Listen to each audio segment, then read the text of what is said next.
Hello friends, ଝିଅକୁ ଯଦି ସକାଳୁ ଜଳଖିଆ ଦେଇଦେବି ନା, ଡ୍ୟୁଟି ଗଲାବେଳକୁ ଜମା ଭାତ ଖାଉନି, ଠକି ଦେଉଛି। ସେଥିପାଇଁ ମୁଁ ତାକୁ ଆଜି ଠକିଦେଲି ଚାହା ମୁଢ଼ି ଦେଇକି। ତାପରେ ବସେଇଦେଲି ଭାତ ଡାଲମା। ଆଜି ସମସ୍ତଙ୍କ ପାଇଁ ଭାତ ଡାଲମା କରିଦେଇଛି, ଆଉ କିଛି ରୋଷେଇ କରିବିନି।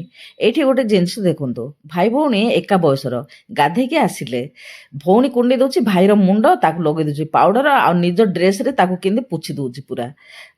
ମାନେ ଠାକୁର ଜନ୍ମରୁ ହିଁ ଗୋଟେ ନାରୀକୁ ମା ମନୋଭାବ ଦେଇକିରି ତାକୁ ଜନ୍ମ କରିଦେଇଛନ୍ତି। ଓହୋ ଲୋ ଭାଇ ଭଉଣୀ ଦେଖନ୍ତୁ। ତାପରେ ଆଇକି ଦେଖନ୍ତୁ, ଆଜି ଲାଗିଯାଇଛି ଜଗନ୍ନାଥ ଭଜନା ଶୁଣି ଶୁଣି ରୋଷେଇ।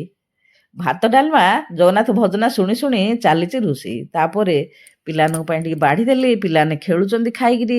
ଝିଅ ପଳେଇଗଲା ଡ୍ୟୁଟି, ମୁଁ ମଧ୍ୟ ଖାଇଦେଲି। ତାପରେ ରେଷ୍ଟ ନେଇକି ଉଠିଲା ପରେ ଆଉ କିଛି କାମ କଲିନି। ଆଜି ଖାଲି ଶନି ଚଳନ ଦେଖି ଦେଖି ବସିଲି।